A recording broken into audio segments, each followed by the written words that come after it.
Okay, I'm pulling out of the parking lot. We all know what that means. It's time for another drive to work.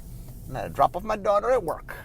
Okay, so today I'm a little farther away from home than normal because my daughter works the opposite direction from work.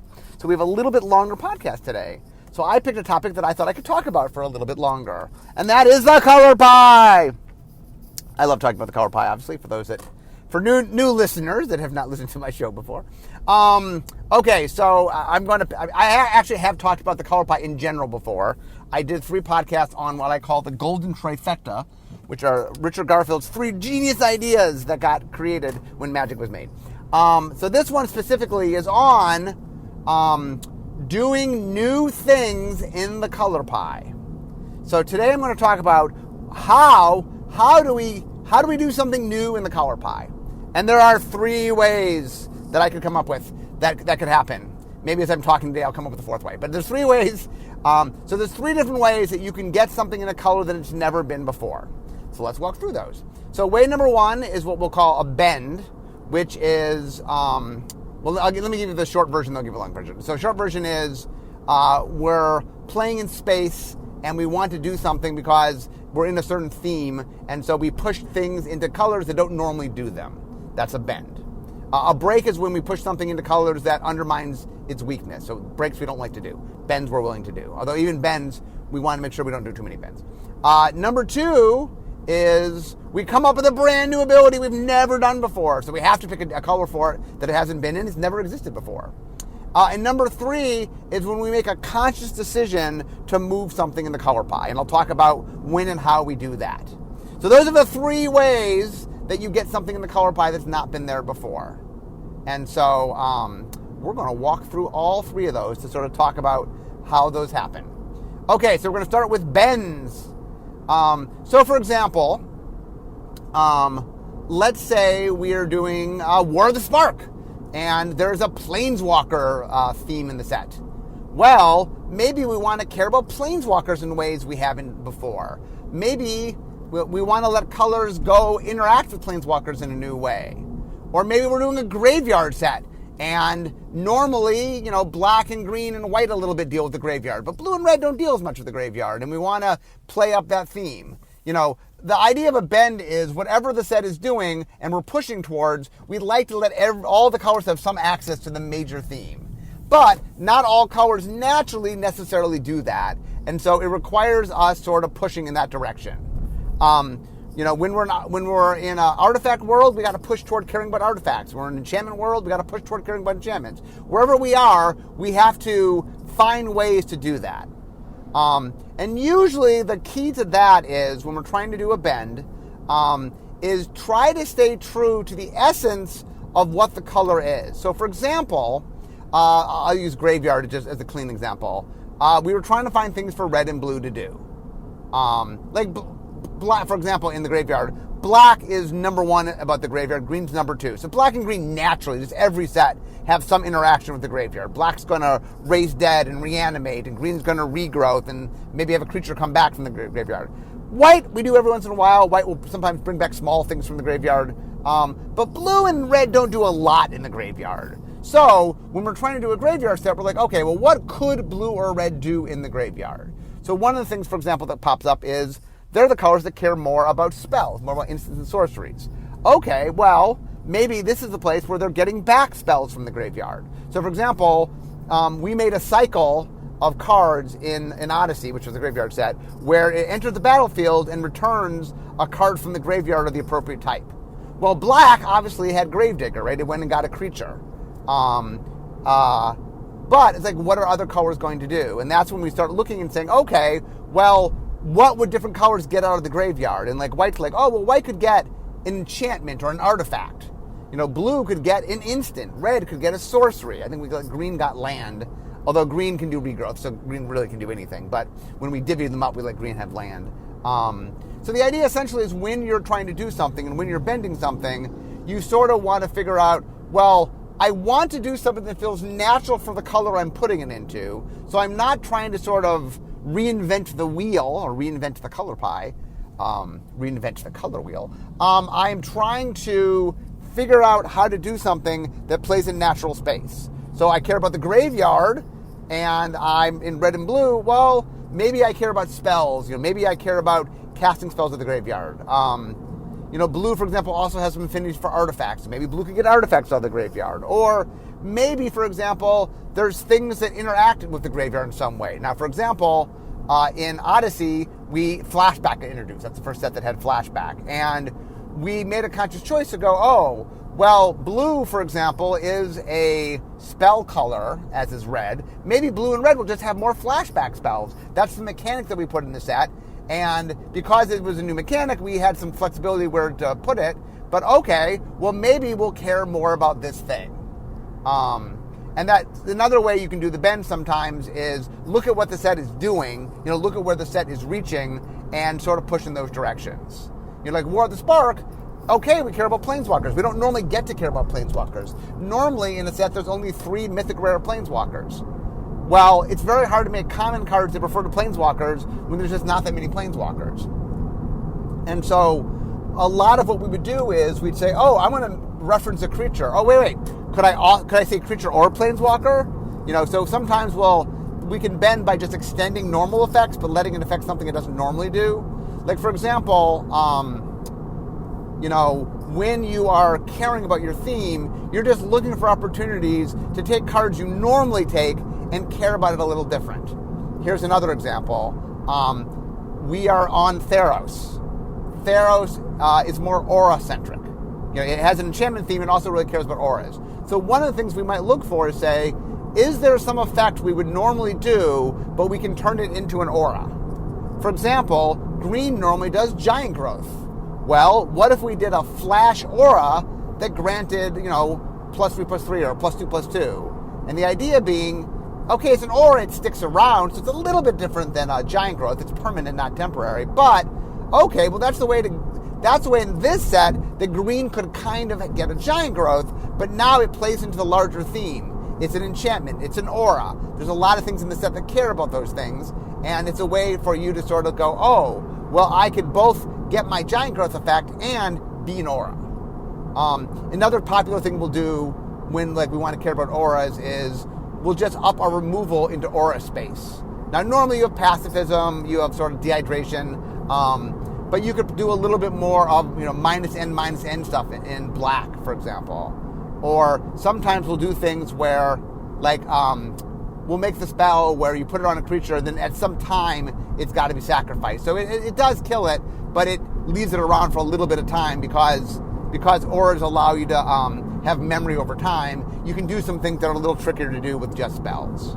But the key to a bend is that you are trying to stay within the essence of what the color already does.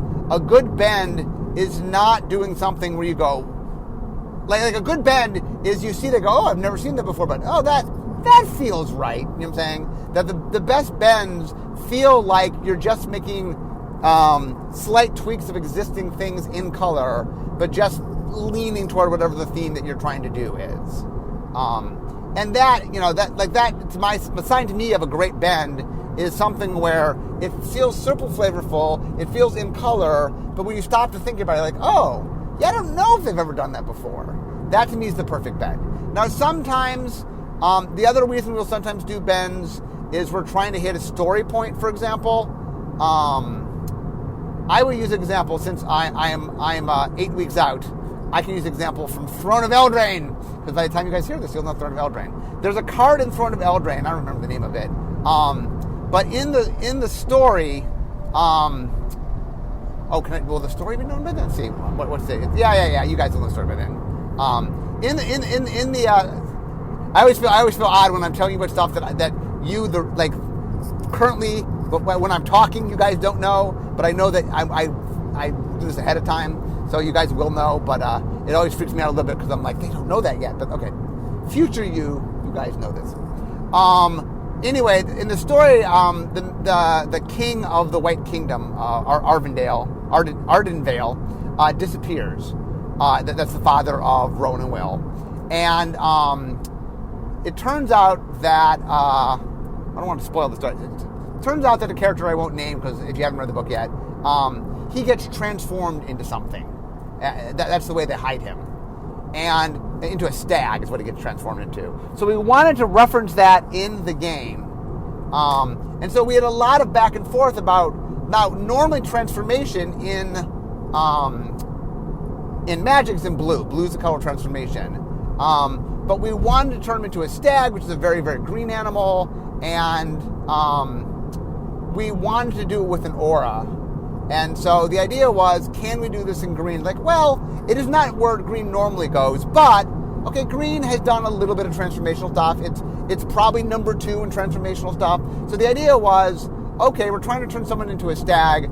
Look, that does feel kind of green. It's a green creature, and so the idea of making a card and pushing, okay, we were bending a little bit, in a vacuum that's not the color we put it in, but it really reinforces something in the story, and it doesn't feel super far out. Like the other one that was tricky is when we had to trap Emrakul in the moon. But Tamiyo was the one that did it. Tamiyo's a base blue mage, right? Base blue planeswalker. So we really felt like if Tamiyo did it and she's base blue, we wanted the spell to be in blue. But man, that was kind of a tricky, and that we worked really hard to figure out how to do it. And, but it really was a bend in that we were trying to do something that was a little bit trickier. Another example to me, of a really good bend was we were in Theros, and we were trying to capture the flavor of a bunch of different things. And one of the stories we wanted to do was the story of, what's his name? There's a bard whose loved one gets taken down to hell. She dies.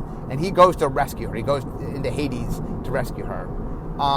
And we wanted to tell that story. And so we were trying to figure out how to do it. And we realized that the cleanest place we could tell it was in black. And that was rescue from the underworld. And so the idea was you sacrifice a creature, and then at the end of turn, you return that creature plus another creature from the graveyard to the battlefield. And it was super flavorful. And it's like, well, black can sacrifice creatures. Okay, black can do that. Black can reanimate creatures. But by doing it, we were essentially making a card that was kind of like a flicker,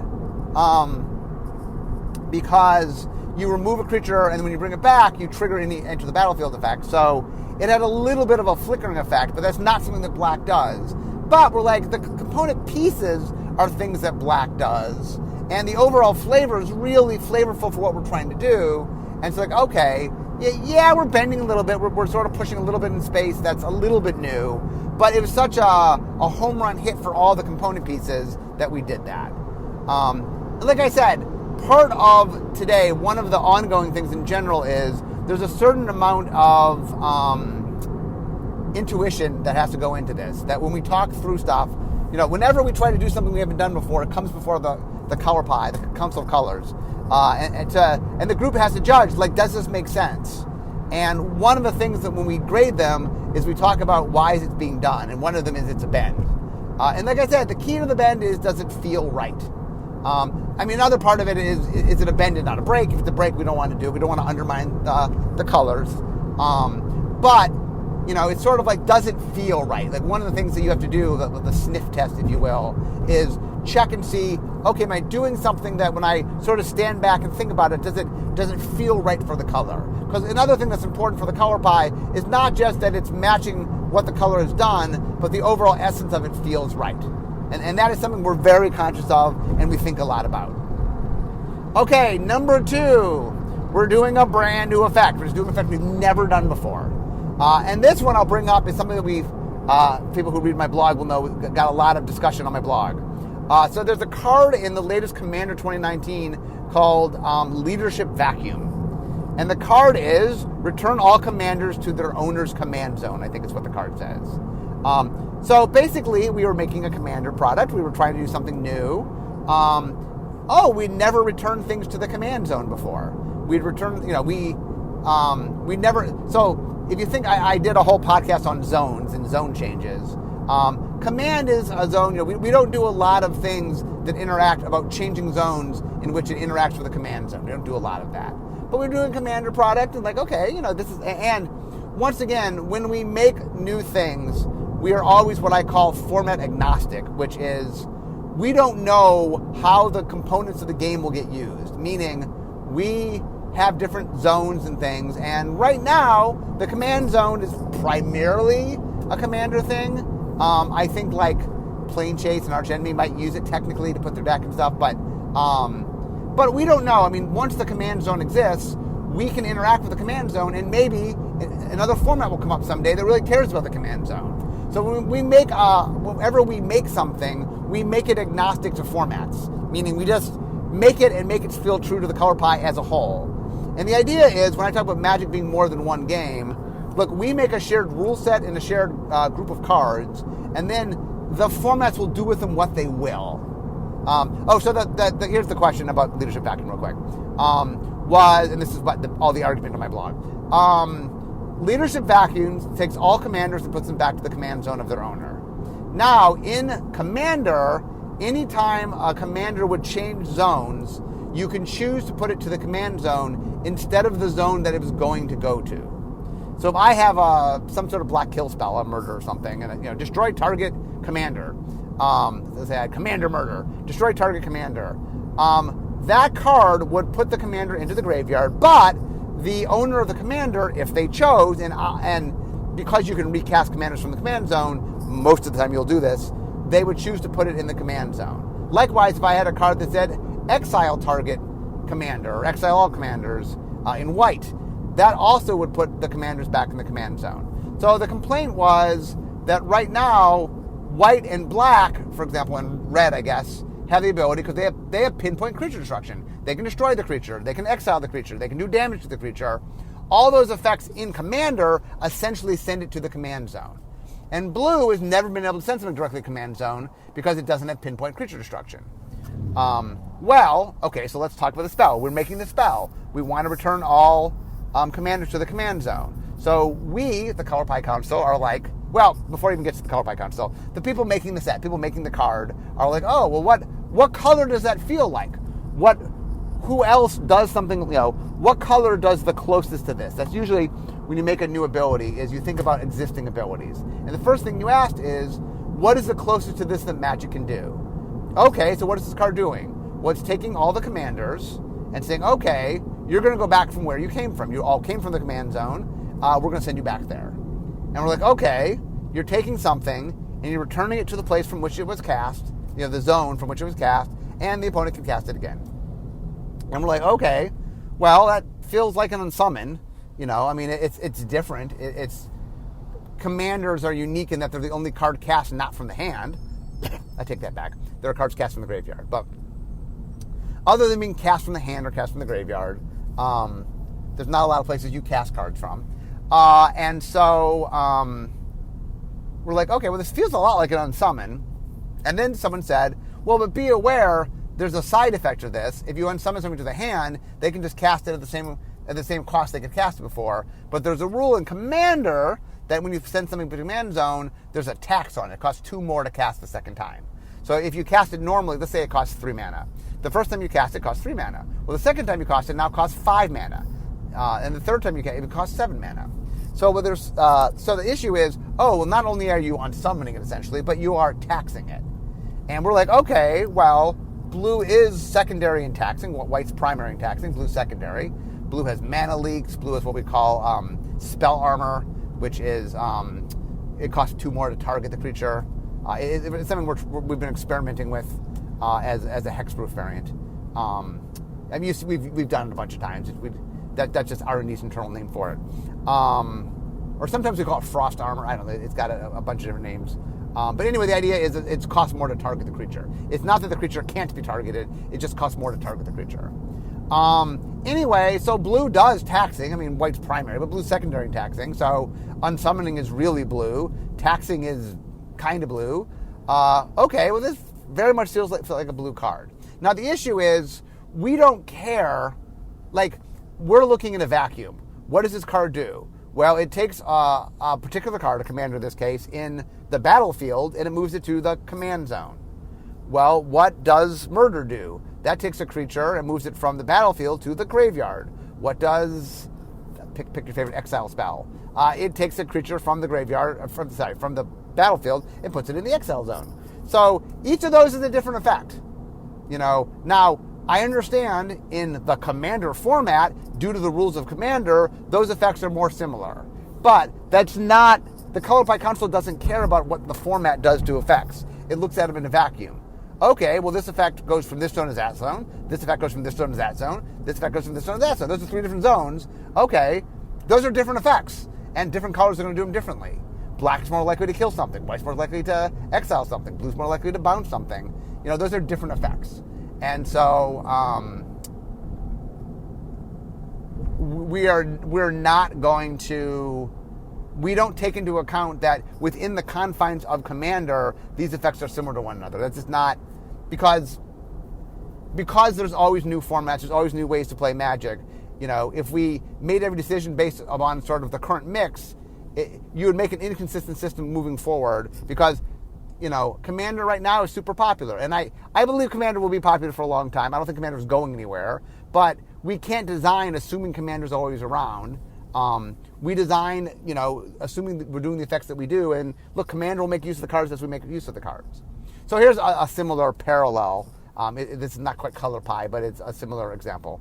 One of the things I get asked for all the time by Pauper players is, you know what Pauper could really use? Effect X. And I say to them, well, the problem is Pauper makes use of common cards. We have rules about what is common and what is uncommon and what is rare. I'm not going to change the rules for what is a common card just so Pauper could use something. Meaning I'm not bending, in this case it's not the Color Pie, it's sort of the rarities, but I'm not bending the rarities just for Pauper. So, like when I'm making a brand new card for a standard legal set, I'm not going to put something at common just because Pauper will want it if it's not something inherently that's supposed to go at common. The idea behind all of this is that the game is at its best when the decisions are made for make the game as a whole, and then let individual formats deal with it as they will, but we don't change the fundamental rules of how we make things for individual formats. The Color Pie is going to be the Color Pie. The rarities are going to be the rarities. Now, that doesn't mean we don't occasionally think about formats when making cards. The best example of that would be, you know, we're making legendary creatures and we want to think about the color identity. We will do things like, oh, it's a red card, but I'm going to give it a black activation. Oh, now red and black, you know, has a red and black color identity. We'll do stuff like that where we're making something that functions within the role, like having that card be a mono red card with a black activation works in every format. We're not stopping any format from playing it. We're not doing anything. It's like Magic can just make that card. So we will make decisions in individual designs to sort of push toward formats, but we don't decide what the colors do based on any format. And so when we are making something, so the way it usually works is that whoever's making the ability will make their best guess based on what they know. It will then come to the Color Pie, the console colors, and we'll talk through and say, okay, they're doing this. How does that feel? Normally, whoever's the person that does that particular color is the first person. And if you're making a brand new effect and you know who the console by color people are, they come talk to me sometimes, and they start to say, oh, we want to do this new thing. What do you think? And the real key is it's twofold. One is, does it flavorfully fit? Does it feel, although you can be careful because you can make things flavorfully fit that shouldn't fit. So one is, does it feel right? You know, does it match other things the color does? And the second thing is it undermining the weakness in any way? Is it making the color do something that it's inherently supposed to be bad at? And you want to sort of walk through that.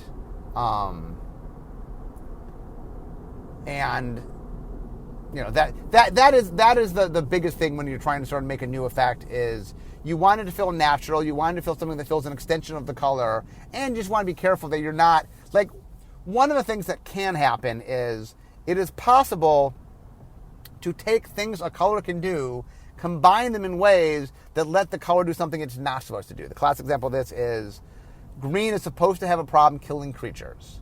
I mean, green can kill, green is naturalized effect, so it can kill artifacts and enchantments. So it can kill artifact creatures, kill enchantment creatures. It also can kill flyers, because it has anti-flying. But in general, the rule for green is if it doesn't have a creature on the battlefield, it really has trouble dealing with other creatures. That green is over-reliant on its creatures, part of its strength and weakness, I guess its weakness is it's over-reliant. Its strength is it has a lot of value in its creatures. And so the idea is that green is supposed to be bad at killing creatures. Now, green has fight spells and things. I mean, in combination with creatures, it can kill things, but it really needs its creatures to do that. But I can make a spell. Death Touch is a black and green ability, so it's primary in black, but secondary in green. And Fighting is a green ability, green and red, primary green, secondary red. Okay, so I can make a creature that says, I can make a 1/1 creature that says when I enter the battlefield, I have Death Touch. 1/1 creature with Death Touch, and we give it Flash because green has Flash. And when it enters the battlefield, it fights target creature. Okay, well, green has Flash, green has Death Touch, green can ETB fight a little bit, usually on smaller things. Okay, but the problem there is that, for all intents and purposes, is just a green murder. Because anything, unless the thing it's fighting prevents the damage, there's not a lot of creatures that do that.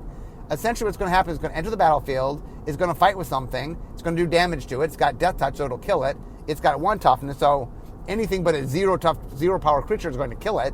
So essentially I've made a green kill spell out of green parts. So just because something can do something in the vacuum, like just because the component pieces might fit, doesn't mean that the combined thing is something we'll do. And that's something we have to think about. That is something that we definitely have to be conscious of. But it is about sort of where are we doing things and how are we doing things. Leadership Vacuum, the fact, like, if it unsummoned anything or put anything in the command zone and only commanders could be cast from the command zone, that would be a problem because it's permanently getting rid of things. But because it can only get commanders and commanders can be cast from the command zone, it is very much, it is not undermining Blue's inherent thing. Blue's whole point is, I can't permanently get rid of things. I can temporarily get rid of things. I'm king of temporarily getting things, but I can't permanently get rid of things. And this is not permanently getting rid of something. Okay, the third category is when we decide we want to change the color pie. So my example here will be black enchantment removal. This is something else that happened in Commander 2019. So at one point Eric came to talk to me, and Eric said that he had a concern about black, that black was the only color that had 2 different card types it couldn't deal with. That black can get rid of creatures and planeswalkers, but it can't deal with, and get rid of lands, but it can't deal with artifacts or enchantments. Planeswalkers is also kind of a weird case. I know there's a bunch of ones that can't deal with planeswalkers, although red and black and kind of green can, so I guess a bunch of them do. So he pointed out that black can't deal with 2 of them, and that every other permanent type, there were 3 cards that could deal with it. That, like land, black, red, and green all have land destruction, although we don't do tons of land destruction. Planeswalkers, black can kill planeswalkers, red can do damage to planeswalkers, green can kill non-creature, or destroy non-creature permanents, although we don't do that too much these days. Artifacts, white and green and red can all get rid of artifacts. Creatures, black and red and white can all get rid of creatures. That every card type, every permanent type, had at least 3 colors to get rid of it. And he was like, that is not true of enchantments. Only white and green get rid of enchantments. And it'd be nice if there's a 3rd color to deal with enchantments. So we looked at it. Black seemed to be the right, we went back and said, why can't black destroy enchantments? And the major reason we realized was we like to make what we call deal with the devil enchantments. Probably the most famous is Necropotence. Necropotence said, skip your draw phase, but in exchange for that, you may pay 1 life, and then anytime you want, and at the end of that turn, you will get to draw a card. So you can exchange life for cards. But at the downside, if you never naturally draw a card. Now, that's a very powerful card. It's a super powerful card. But people occasionally got in trouble. Sometimes people would occasionally lose because they weren't able to, to get what they needed, and they ran out of life, and they couldn't draw cards anymore, and the card kept them from drawing cards, so they would lose. And the idea of a deal with the devil kind of card is that you're getting power out of it, but at a cost. And that cost could come back to bite you. That there's some negative you're dealing with that could harm you. Those are fun cards. It's super black. It's super flavorful. And I think the reason we didn't make enchantment removal in black was we really liked the fact that black could have Necropotence. and we didn't want black to just be able to get rid of Necropode. I mean, Necropode is overpowered, okay, but like things like that. But as we looked back, we said, okay, well, it seemed to make more sense to have black get rid of enchantments. Red not getting rid of enchantments is very core to red. It really has trouble with non-tangible things. And red can deal with other things. That's the thing red can't deal with. Well, if we make black the one that can't deal with artifacts, then black would be the one that has problems with artifacts, red would be the one with problems with enchantments. It was flavorful. And what we said is, okay, so we set up a couple parameters for ourselves. By the way, Eric came to talk to me. I pitched this to Eric, and then I sat and talked with the Council of Colors. So the idea was, well, what if black A is third in the ability, so white and green are better than it. Black is the weakest at it. So the idea is we're giving black some resource, but not the strongest resource. If you want to be more efficient at it, okay, go to white or green. Black is not super efficient at it. Second is we didn't want black to destroy its own enchantments. We wanted to still make Deal with the Devil enchantments. So the idea we came up with is, and once again, we are experimenting. So this is where we're starting. You'll definitely see us experimenting over time. So we started with the idea that black can make the opponent sacrifice enchantments. The first card we made was called Mire in Misery, which is in Commander 2019. And I think it's each opponent sacrifices a creature or enchantment. We obviously started very simple and on a lower power level because we wanted to sort of test things out. What'll happen, you'll see. I mean, it's not happening right away. I don't think there's another one in Throne of Eldraine, but we have more coming. This is something we're testing out in black. We're trying to give black, and once again, the goal here is to give black some resource, but not super efficient resources. Black is not going to be as good as white or green at doing this. We're not giving, at least for right now, we're not giving the targeted enchantment removal, but we are experimenting with the idea that black can force the opponent to sacrifice enchantments, and we're playing around in that space. But anyway, so what happened is Eric and I talk about it. He and I together kind of work out a proposal. I take it to the Council of Colors. I walk through, and I walk through my philosophy and what I'm thinking about. And then, the first person I did is Gavin at the time. Gavin was the leader of the black color pie. It's since changed. I think Corey's now. But anyway, I talked with Gavin, and then we talked through the Council of Colors. And the idea is we don't change the color pie super often, but we do it occasionally. I would say a handful of times each year. We added flash into black. We made haste secondary in green. I mean, we normally when we do it, the reason that we'll change the color pie is the color pie is a living, breathing thing. You know what I'm saying? That the game is this ongoing, evolving game in flux. And because of that, we want the color pie to be reactive. And the idea is, one of the things about a game that's constantly evolving, it's not like Magic's a game, we made the game, we're done, we put it away, and that's what the game is. Magic is kind of constantly evolving. And because of that, because Magic is constantly evolving, we, the people who oversee the color pie, want to feel like, okay, we have some flexibility with what we're doing here. Sometimes a new ability will get added, and we like it, so we keep it. We experimented with Impulsive Draw in red. That's the one where you exile cards and then you can cast them that turn. And we sampled a little bit. We tried it on Chandra, and we did a little bit with that, and we liked it, so we kept it around, and that then became part of red color pie. Sometimes we do bends, and we push stuff in, and we like how it plays, and go, you know what? I know I made this for the graveyard set, but that's kind of a cool effect. Maybe we'll just do that effect a little more. So things can get there by different means.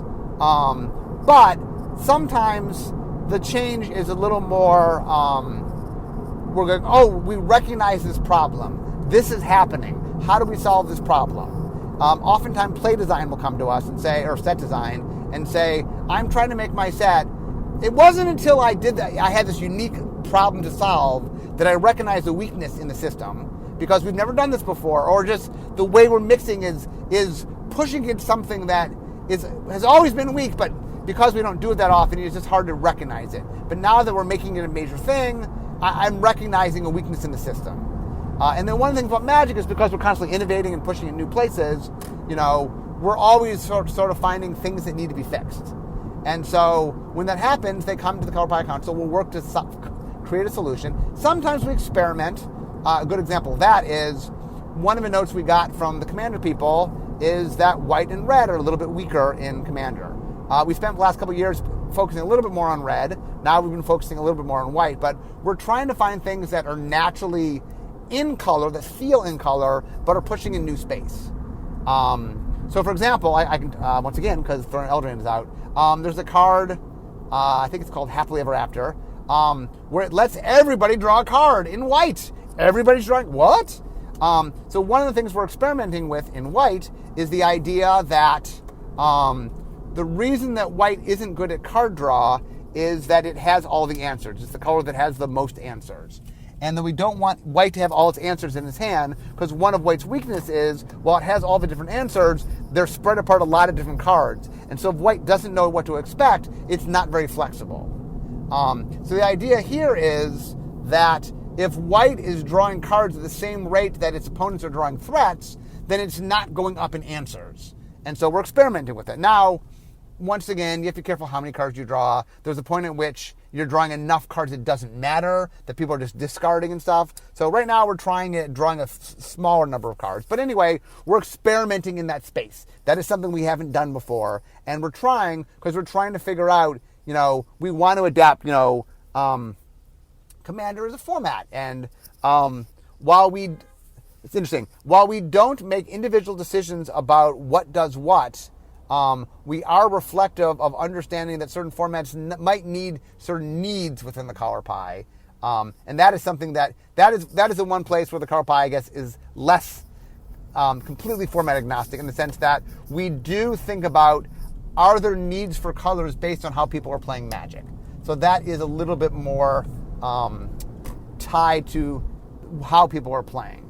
But the idea there, once again, is we don't want to do something. So let's say we recognize that Commander needs help in red or white or whatever. Our goal is not to make something that makes sense in Commander but doesn't make sense everywhere else. No, because the Color Pie is agnostic, we want to fix the problem in a way that's organic to what the Color Pie is, that happens to fix the problem at hand.